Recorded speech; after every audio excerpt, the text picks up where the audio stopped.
Porque a gente já assistiu todas as temporadas de Friends e The Office umas 7 vezes na vida. E porque, depois de um dia péssimo, tudo o que você mais quer é escutar o Ted Lasso te falar que você deveria ser um peixinho dourado. Porque a gente ama sitcom. Existe algo nessas histórias que vai muito além da comédia. Elas têm uma estrutura quase ritualística, uma coreografia narrativa feita para nos confortar, provocar e, no meio disso tudo, nos fazer rir. Se você chegou agora, eu sou o Léo Pessoa e esse aqui é o Babylon. Hoje a gente vai explorar como essas estruturas funcionam, o que elas dizem sobre a cultura, sobre o humor, sobre você. Se esse é o tipo de conteúdo que você curte, deixa aquele like e se inscreve, é rapidinho e ajuda demais.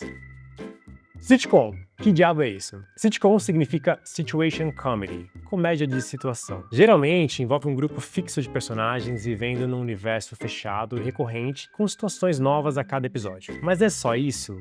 Não. Sitcom é um fenômeno cultural, uma forma de arte popular que começou na rádio, dominou a TV e hoje resiste mesmo nesse cenário caótico de competição de streamings que a gente vive. Para quem escreve, estudar sitcom não é apenas aprender a fazer piada, é entender ritmo, estrutura, personagem, cultura, desejos, medos, memória coletiva. A sitcom, assim como a comédia, é uma engrenagem onde o humor serve como disfarce para, na verdade, falar de temas muito profundos. Vamos nerdar um pouquinho sobre isso. E depois, vamos analisar um episódio de The Office. Se você quiser pular direto para essa parte, tem a marcação aqui no vídeo.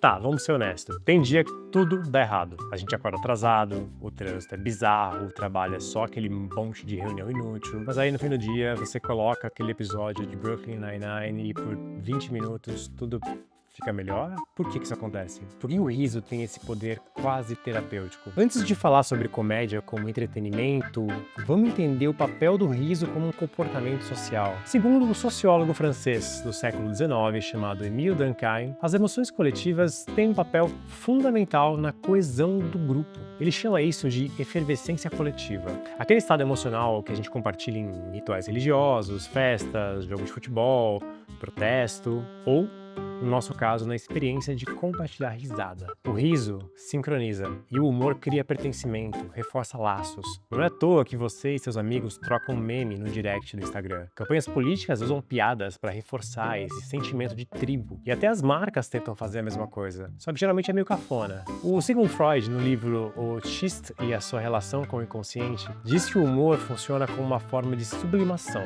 um canal para drenar tensões reprimidas de forma segura. A gente ri porque a gente não pode gritar. Às vezes é o famoso rir para não chorar. Ou seja, sitcom não é para fazer apenas rir. Elas dão conta de uma função ancestral, tornar o sofrimento da nossa experiência humana em algo simbólico e compartilhado. A angústia vira piada, a piada vira vínculo e o vínculo vira cultura. Tipo quando o Sheldon bate na porta da Penny 3 vezes, por que a previsibilidade nos traz tanto prazer, tanto conforto? A resposta pode estar em como as sitcoms funcionam como rituais narrativos. Elas não só contam histórias, elas repetem padrões.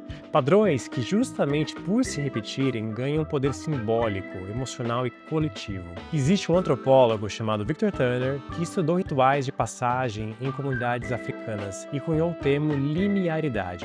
Em antropologia, esse conceito é fundamental para entender os ritos de passagem. Linearidade é um momento de transição, onde as pessoas não se encaixam plenamente em seus papéis sociais anteriores e nem assumiram totalmente os novos papéis. Nesse momento da transição do limiar, no momento da mudança, a ordem é suspensa. As regras são invertidas, os papéis são trocados, é um momento em que se abraça o caos. Então, o grupo retorna à ordem transformado. Parece com uma estrutura de roteiro, uma jornada do herói, uma história sobre transformação? Pois é, e a sitcom faz exatamente isso em 22 minutos. É mais ou menos assim. O personagem comete um erro, o que gera uma tensão, o grupo reage, o caos se instala, então algo sutil muda, amadurecemos um pouquinho e o sistema se reajusta. Isso explica porque é tão confortante assistir ao mesmo episódio de How I Met Your Mother ou Modern Family. Não é sobre surpresa, é sobre repetição, é sobre ritual. O riso está programado, a ordem vai ser restaurada e a gente, como espectador, a gente sabe disso. Essa previsibilidade não é um problema narrativo. Na verdade, é um valor emocional. Well, I'm glad everyone's back in their regular underwear and everything's back to normal. Se a sitcom é um ritual narrativo que organiza o caos da vida em 22 minutos, ela também é uma máquina precisa, e as suas engrenagens são feitas de piada. O riso, por mais espontâneo que pareça, obedece regras. E entender essas regras é essencial para quem quer escrever comédia. O filósofo Henry Bergson, no clássico O Riso, diz que o cômico acontece quando o mecânico invade o vivo. Em outras palavras, rimos quando vemos um ser humano agindo de forma automática, rígida, fora de sintonia com a situação. E essa lógica está presente em toda a sitcom. Pense no Dwight Schrute. Ele leva a vida como se fosse um campo de batalha, só que ele trabalha no escritório que se vende papel. A rigidez dele entra em conflito com a banalidade do mundo ao redor, e a comédia nasce desse conflito. A sitcom, então, funciona em dois níveis ao mesmo tempo. No macro, ela nos conforta com o ritual da repetição, e no micro, ela nos surpreende com a precisão das piadas. E essas piadas seguem fórmulas. Algumas das mais comuns, a regra do 3.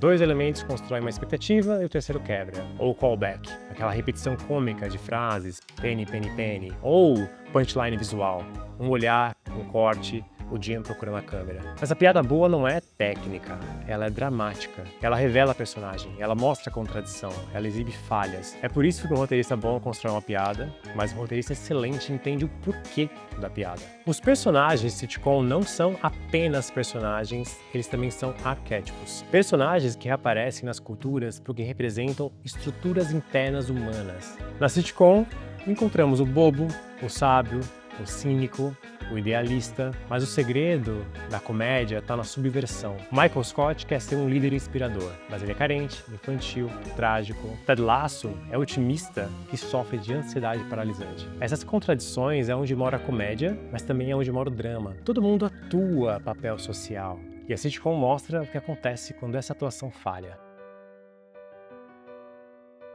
The Office é uma comédia sobre performance social em ambientes disfuncionais. Cada personagem ali representa uma caricatura de papéis corporativos. O subordinado competitivo, o gerente que quer ser amado, a funcionária que desistiu em silêncio. Mas é o Michael Scott, o personagem do Steve Carell, que cristaliza a tensão central da série. Tentativa de performar um papel social que ninguém pediu. Michael é o chefe que quer ser amigo de todo mundo, só que ninguém quer isso. O humor da série nasce do abismo entre a sua intenção e a realidade. Talvez nenhum episódio represente isso tão bem quanto o lendário Dinner Party, 13º episódio da 4ª temporada.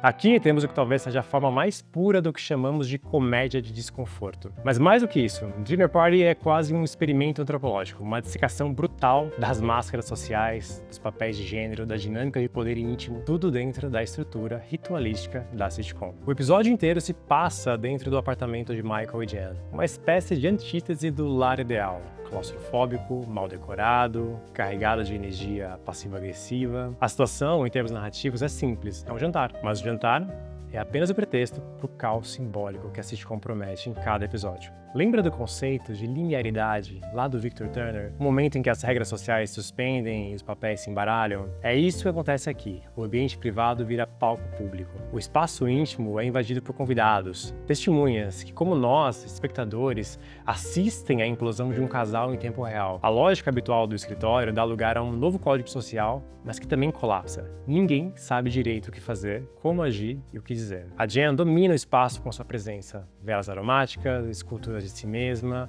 uma trilha sensual gravada pelo seu ex-assistente.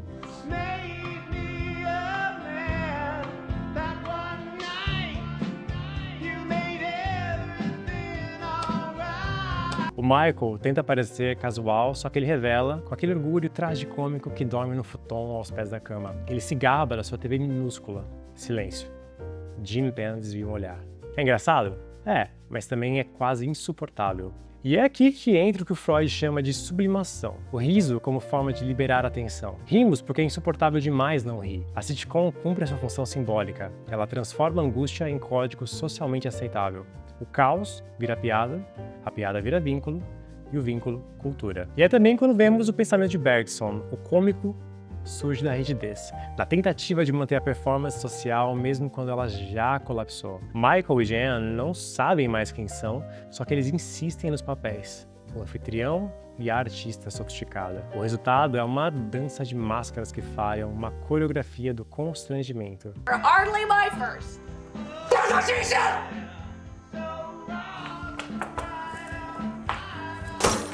A estrutura ritual da sitcom que nos prepara para o caos e depois nos devolve à ordem. Só que aqui o caos é mais profundo. Não é só a rotina do trabalho que está em risco, mas a noção de identidade dos personagens. Ainda assim, seguimos assistindo, porque sabemos, mesmo que intuitivamente, que depois de 22 minutos, o mundo vai voltar a funcionar, ou pelo menos vai parecer que sim. Esse é o poder da sitcom, usar um microcosmo, nesse caso um jantar, para ensinar as tensões profundas da convivência humana e nos fazer rir, mesmo que por uma pontada de vergonha alheia, ou, pior, de reconhecimento. Agora que a gente entende o que faz uma boa sitcom funcionar, da estrutura ritual, das piadas, da performance, da vulnerabilidade como motor emocional, vamos falar um pouquinho de prática. Escrever uma sitcom é construir um ecossistema, e isso costuma começar com uma premissa forte. Pense em uma pergunta do tipo e se, que gere conflito, mas que tenha profundidade. E se um treinador otimista demais assumisse um time que não quer ele ali? E se um grupo de amigos se amasse tanto quanto se sabotasse? E se uma família brasileira típica enfrentasse todo dia o absurdo da burocracia? Mas só a premissa não é o suficiente. Você precisa de um mundo com regras claras. Sitcom boa tem um espaço cênico que funciona quase como um personagem. O escritório, The Office, o apartamento em Friends, a universidade em Community, o campo de futebol em Ted Lasso. Esse espaço precisa ser estruturado de forma que gere conflito e convivência. Ele é onde a fricção entre os personagens acontece. E agora, para estruturar um episódio, um bom ponto de partida é usar uma estrutura, como por exemplo o Story Circle do Dan Harmon, que é autor de duas sitcoms muito únicas, Community e Rick and Morty. Essa estrutura serve tanto para grandes jornadas quanto para pequenos conflitos de poucos minutos. Ela garante movimento emocional e flui muito bem com uma estrutura de repetições, de ciclos. Se você quiser se aprofundar e conhecer um pouco melhor sobre a Story Circle, a gente fez um vídeo aqui sobre ela. É só clicar no link que está aqui na tela.